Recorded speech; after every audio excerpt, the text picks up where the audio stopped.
வவுனியாவில் உள்ள கேபா பூர்ண சுவிசேஷ சபையில வந்து 2 நாள் ஊழியங்கள்ல பங்கு கொண்டிருக்கிறோம். வவுனியா மக்களை சந்தித்தோம். இன்றைக்கு இந்த சபையில எங்களுடைய ஊழியத்திலே சபைகளை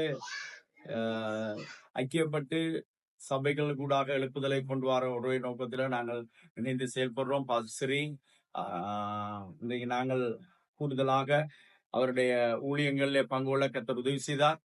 ஒரு பெரிதான எழுப்புதலுக்காக நாங்கள் எல்லாரும் இணைந்து செயல்படுகிறோம்.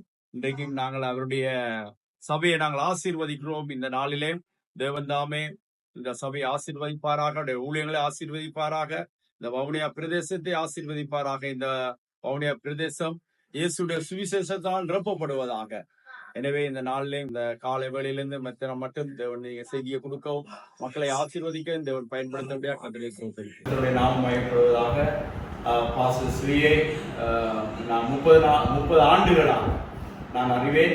2 நாள் அவருடைய சேர்ந்து மாதத்தில் நாங்கள் வந்து இந்த இடத்திலிருந்து ஊழியங்கள் செய்யவும் அவர் மூலமாக இந்த வடபகுதியிலே இலங்கை முழுவதும் உலகளாவிய ரீதியில தேவனுடைய வார்த்தையை கொண்டு வரதுக்கு ஒரு பாரமான ஒரு தேவதாசனை நாங்கள் ஐக்கியமா தந்த காசோத்திருக்கிறேன். இப்பொழுது அவருடைய ஊழியம் என்ன செய்கிறார்கள், என்ன ஊழிய பாரம், என்னென்ன செய்து கொண்டிருக்கிறார்கள், இனி என்ன செய்ய போகிறார்கள் என்ற பாரத்தை, கர்த்தர் கொடுத்த பாரத்தை இன்றைக்கு இதை பார்க்கிறவர்களும் நீங்கள் அதுக்காக ஜெபிக்கலாம், அவருடைய ஐக்கியப்படலாம், உதவி செய்யலாம். எனவே தேவனுடைய ராஜ்யத்தை நாங்கள் எல்லாரும் நினைவு செய்வதற்காக இந்த சந்திப்பை நாங்கள் ஏற்படுத்துகிறோம். Pastor, praise the lord pastor. உங்களுடைய பேர், உங்களுடைய சபை, உங்களுடைய ஊழியம் என்ன நடக்குது, எதிர்கால விஷயங்களை ஒரு சுருக்கமாக நீங்கள் பகிர்ந்து கொள்ளும்படியாக. என்னுடைய பேர் பாஸ்டர் ஸ்ரீதரன். என்னுடைய சிறுநேம் வந்து கேபா பூர்ண சுவிசேஷ சபை, வவுனியா, ஸ்ரீலங்கா.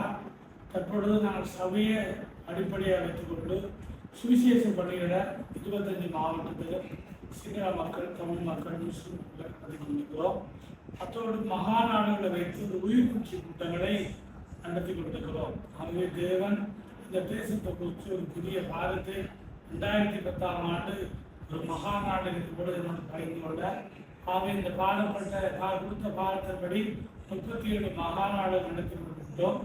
அத்தோடு இந்த ஊழல் செய்தி, ஒரு சிறைப்பட்ட ஊழியர் மத்தியில சுவிசேஷம், முதலாவது சுவிசேஷத்தை தான் அதிகமாக நடத்தி கொண்டிருக்கிறோம். இதுங்களுக்கு ஒரு ஆசீர்வாதமாக இருக்கிறது. தொடர்ந்துமாக நாங்கள் வருஷத்துல ஒரு 1.5 டேக்ஸ் டிஸ்ட்ரிபியூட் பண்ண வேண்டியிருக்கிறோம். மாசத்துல 10,000 டேக்ஸ் டிஸ்ட்ரிபியூட் பண்றோம்.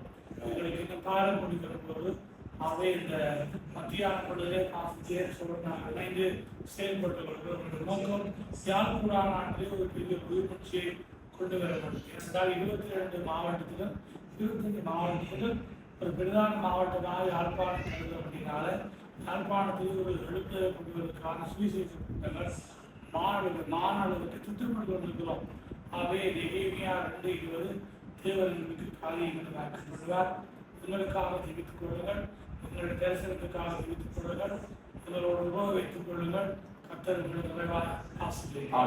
நன்றி பாஸ்டர். இப்ப ஒன்றுக்காக ஜெபிக்க போறீர்கள். இந்த மேசியா டியூட்டி பீரியட் நோக்கம் இலங்கையினுடைய சபை சரித்திரங்களை வெளியில கொண்டு வரது, இலங்கையில இருக்கிற சபையோடு ஐக்கியப்படுறது, எங்களுடைய ஊழியங்களை மக்களுக்கு ஊழியங்களை மற்ற சபையுடன் சேர்ந்து ஐக்கியத்தினுடைய ஊழியங்களை செய்வது, அதே நேரத்தில் தேவனுடைய செய்தியை உலகம் அங்கு இருக்கிற மக்களுக்கு அறிவிக்கிறது. எனவே இந்த மேசியா டியூட்டி மூலமாக தேவனுடைய பார்க்கிற ஒவ்வொரு பிள்ளைகளும் பயன்பட வேணும், ரட்சிப்பை அடைய வேணும். இந்த 2 நாளையும் வவுனியா ஹாஸ்பிட்டலுக்கு போயிருந்தோம்.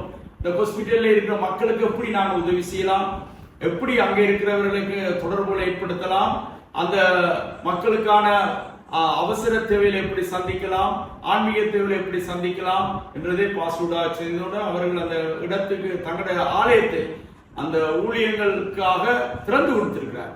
எனவேதான் நாங்கள் அந்த சபைகளை இருக்கிற சபைகள், பாடசாலைகள், மிஷனரிகள் வந்து எங்களுடைய தேசத்துல வளர்ச்சிக்காக அவர்கள் வந்து தரிசனமாக அமெரிக்கன் மிஷனரிகள் வைத்தது கல்விக்கூடங்களை கட்டின நோக்கம் கிறிஸ்துவை கல்வியின் மூலமாக இயேசு கிறிஸ்துவை அறிந்து கொள்ளுதல்.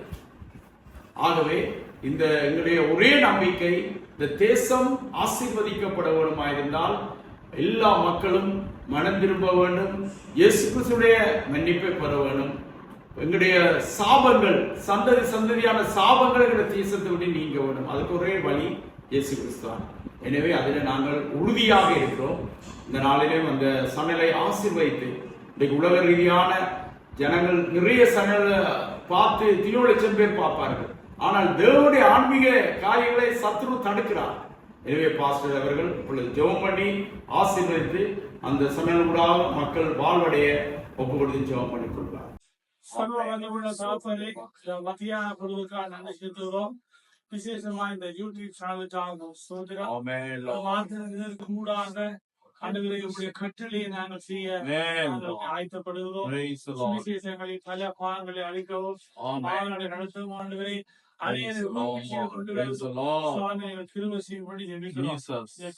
மத்தியிலே நீங்கள் கிரிய செய்யும்படி நாங்கள் தொடர்ந்து ஆண்டவரே உங்களுடைய கரம் கூட இருக்கட்டும் ஐயா. உங்களுடைய தயவுள்ள கரம் இருந்த நாளே கலங்கத்தை கட்டினார் ஊழியர்கள் பார்க்கிறோம் ஆண்டவரே. அதை விட மேன்மையான காரியத்தை செய்ய யூடியூப் சேனல் கூட நீங்கள் உதவி செய்ய வேண்டும் என்று ஜெபிக்கிறோம். இந்த சேனலை ஆசிரியக்கிறோம். இதை செய்கிற பாஸ்டர் ஜேம்ஸ் உண்டாகும்படி ஜெபிக்கிறோம். உதவி செய்ய முன்வருபவர்கள் ஜெபிக்கிறவர்களை ஆசீர்வதிக்கும் என்று ஜெபிக்கிறோம். கருத்தில் ஒப்புக் கொடுக்கிறோம். இயேசுவின் மூலம் நல்ல பிதாவே. ஆமென், ஆமென், ஆமென். God bless you. கர்த்தர் உங்களை நிறைவாக ஆசீர்வதிப்பாராக. நினைத்து கொள்ளுங்கள், ஜெபியுங்கள் எங்களுக்காக. கர்த்தருடைய நாமம் மகிமைப்படுவதாக. God bless you. Thank you.